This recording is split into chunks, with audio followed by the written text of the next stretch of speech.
Centuries ago, in a small village in feudal Japan, a young girl resided with her stepfather.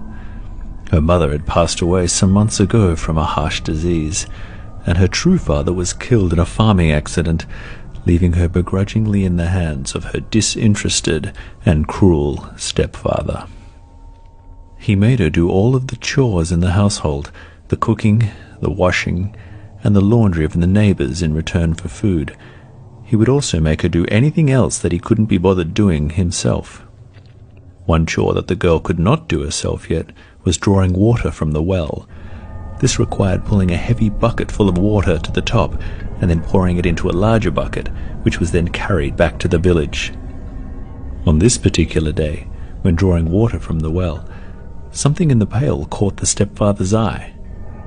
It was a stunning hairpin made of fine metal and emblazoned with precious stones. This must be worth a fortune, he thought to himself, and something inside him stirred. He stared at his stepdaughter with his greedy, evil eyes and said to her, "I'm sending you down to the bottom of the well to see if there are any more jewels." The girl couldn't believe what she was hearing. She was terrified of cold, dark, and confined spaces, and the very thought of going down there completely terrified her. She knew what the alternative was, though, and she didn't dare cross her stepfather. Shaking like a leaf, she climbed into the bucket and held on tight as her stepfather lowered her into the black pit of the well below. Suddenly, the handle on the bucket snapped, and she fell all the way down into the darkness until she was completely out of sight. The stepfather shouted down into the well, but it was not to inquire about her well-being. It was to ask if there were any more treasures down there. This was truly all he cared about. The girl had fortunately survived the fall, and knew that if she didn't tell him she'd found more precious items, he would most likely leave her there to die. She told him there were indeed more treasures, the likes of which he couldn't possibly imagine. He shouted to her that he would send a rope down, and for her to tie the items to it so he could pull them up. "What about me?" she shouted back. "Don't worry," he said. "After you send the treasures up to me, I'll lift you out." She didn't believe him. She told him to lift her out at the same time, but he wouldn't do it. This confirmed her belief that she couldn't trust him. She told him if he wanted the treasure, he would have to come down here and get it himself. This made him furious, and that's exactly what he decided to do. "You wait till I get down there," he screamed. "Then you'll wish you passed up the treasure first." Slowly he edged his way into the well and started to climb down. Then the rope snapped and he began to fall. The little girl watched in horror as she saw him freefall all the way down, face first into the water below, with a huge splash and a blood-curdling snap as he broke his neck and died. She couldn't believe what had just happened. She looked into his dead eyes as his blood filled the water, half relieved he was dead and half terrified that she was trapped in the bottom of the well. The day slowly turned into night. She tried to climb out, but the wall was too slippery. She tried to scream out, but no one could hear her. Exhausted, she gave up, sat down, and cried. Soon after, she stopped sobbing and looked into her stepfather's eyes. She was furious at him for putting her in this situation. She was glad he was dead. Suddenly, he stared at her and smiled. She was completely petrified as the chilling look on his face tore through her like cold steel. Then he spoke. "You're going to die down here. Then we'll be together again. You'll be joining me soon." "No!" she screamed as she kicked him in the face. Then, when she looked down, he was as dead as he always was, still and completely lifeless. This made her more determined than ever to get out. She looked up. There was no way she could get out tonight. She felt the best thing she could do would be to summon her courage and ride out the night. In the morning, someone would come, and then she would be saved. She had a horrible, sleepless night. It was freezing cold, and out of the darkness came dozens of insects which spent the night crawling all over her face and body. Eventually, the next morning came, and she routinely shouted for help in the hope that someone eventually would hear her cries. And someone did. A man who was passing by heard her calls and looked into the well to investigate. He called down to her. "Are you okay?" he shouted. "I'm fine," she called back. "Please help me. I'm stuck down here." The man immediately got a strong rope and slowly lowered it down to her. She tied it around her waist, and he pulled her to the surface. She couldn't believe she was rescued.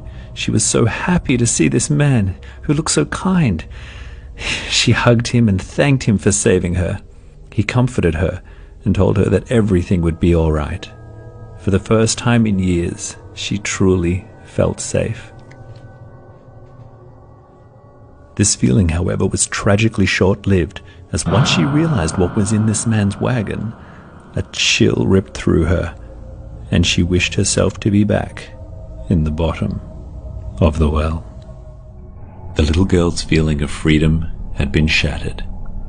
She felt sick to her stomach as she was thrown into the bamboo cage with the other girls and told to not make a sound.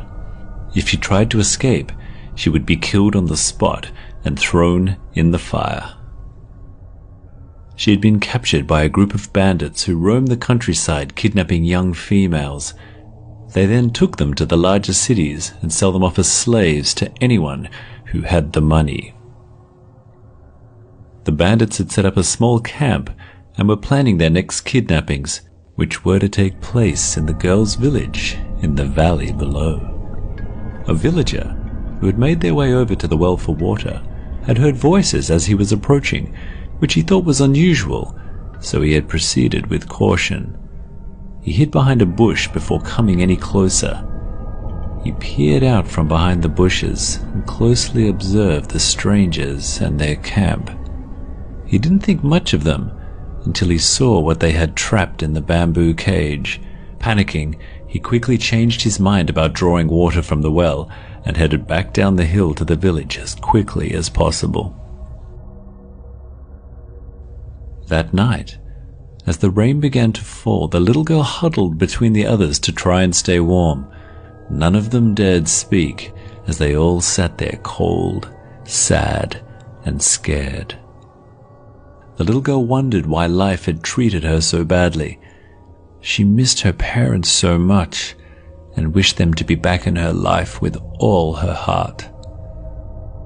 It was at that point she thought she heard someone calling her name. She slowly opened her eyes and looked into the darkness. There was someone there. As the figure slowly approached her, she tried to make out who it was. A feeling of terror overwhelmed her as her dead stepfather came into view and began to talk to her. "Don't worry, darling," he said. "This will all be over soon. They're not going to sell you off. They don't want you. I mean, they won't want you when you're dead."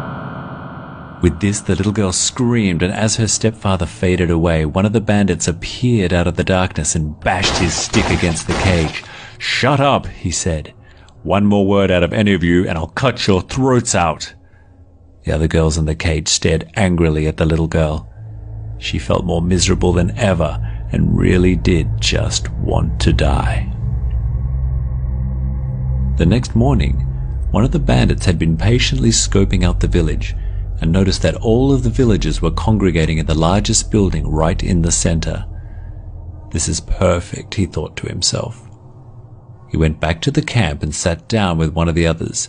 They both agreed that this was going to be a great opportunity to surprise them and trap them all in one area and then kill off the men. That night, the bandits made their way down the hill to the village. And just as they were about to storm the building, the male villagers came out, all brandishing bamboo spears and all ready to fight. They had been expecting the bandits and were ready to defend themselves. One of the head villagers told them they were outnumbered and it would be in their best interest to just turn around and leave. The bandits weren't interested in leaving. They gave the villagers the option of surrender or death. The villagers had had enough. "This is your last chance to leave," they said, "or we will be forced to kill you all." "Kill us?" replied the bandits. "You're not killers.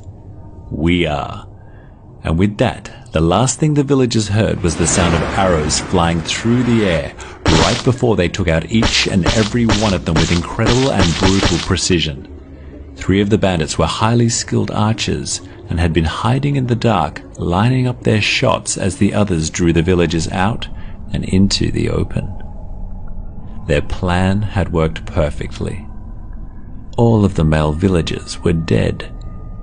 And now, not only did the bandits own the village, they also owned everything in it. The bandits, now in full control, relocated their camp from the top of the hill to the center of the village. They brought their other prisoners down with them and led them into the main building to be with the others. This was so they could keep them all in one place for the purposes of security and sorting. 2 of the bandits huddled them all together in one room and kept a watchful eye over them while the others made one of the ladies cook for them. As hungry as the women and children were, they didn't dare ask for anything to eat. The bandits spent the following several hours eating, drinking, and planning which of their prisoners would be coming with them, and which would have to be disposed of. Later into the night, the bandits began to fall extremely ill. Some of them suffered horrific stomach cramps which near crippled them with pain. Others felt so nauseous they began to vomit violently, and could not stop until the entire contents of their stomachs had been expelled. One, who was less affected than the others, accused the lady who cooked the food of poisoning them and told one of the men to take her outside and kill her. She vehemently denied the accusation. However, with a lack of any evidence to the contrary, her pleas fell on deaf ears, and she was led outside to be murdered in cold blood.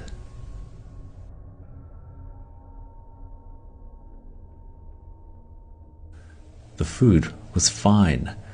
Their sickness was in fact caused by the water they had drunk when they set up their camp at the well. The little girl's stepfather's bowels had released when he died, and the water was tainted with feces. A blood-chilling scream came from outside, and the women and children held each other, hoping that they wouldn't have to share the same fate, and that this ordeal would soon be over. To their surprise, the lady came running back into the building, clearly having been spooked by something. Behind her, the bandit slowly stepped back into the room and stood still. Blood began to drop onto the floor, followed by the bandit himself, revealing a large, deep slash to his back. 2 bandits reached for their swords and slowly pulled themselves to their feet. In the doorway, a lone samurai walked into the light and stared them down. On the previous day, when the villager had seen the bandits in their camp, he indeed raised the alarm with the others so that they could prepare, but he also headed off to the nearest town in order to get help. Fortunately for him, he met a samurai along the way. The bandits rushed at him, but they were no match, and with 2 swift slices, he had killed them both. The women saw this as their opportunity to rise up, and they wasted no time overpowering the remainder of the bandits, slaughtering them all with uncompromising rage and violence. All except for one. One had taken the little girl and threatened to slice her throat if they didn't let him go. The little girl had other ideas. She pulled something from inside her clothes and stabbed the bandit right in the neck, severing his jugular vein, which caused blood to erupt from his wound and his quick death to follow. He was dead. They were all dead. The samurai then noticed something very interesting about the object that the little girl had stabbed the bandit with. He picked it up and held it out to her. This hairpin "Where did you get this?" he asked. She explained that she took it from her dead stepfather when she was trapped in the bottom of the well. "Do you know who this belongs to?" he asked. "No," she said. "It bears the imperial seal," he told her. "It's extremely valuable. You'd better come with me." With no energy left to argue or fight, she submitted.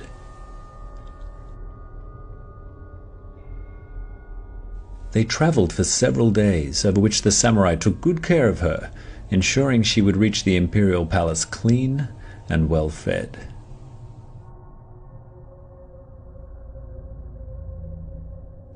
The palace was unlike anything she had seen in her entire life.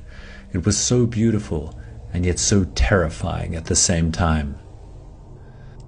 She had no idea what was going to happen next, and felt she was either going to be imprisoned for her crime of stealing, or worse, executed. She was taken inside its walls to a beautiful garden where a woman stood alone under a pagoda. She was asked to take the hairpin to her and explain herself. As she presented the hairpin, the princess was overcome with joy. She told the little girl of how she lost it down a well when she had stopped for a drink while traveling with her soldiers. She couldn't retrieve it at the time as they were needing to move quickly, but she had regretted it horribly and sent one of her samurai to get it. This was the same samurai who saved the little girl and her village. She hugged the little girl and thanked her for returning the pin to her, the pin that had once belonged to her mother. She said she could have anything in return, at which point the girl replied she just wanted to be loved. And she was, for the rest of her days, in the safety and security of the palace walls.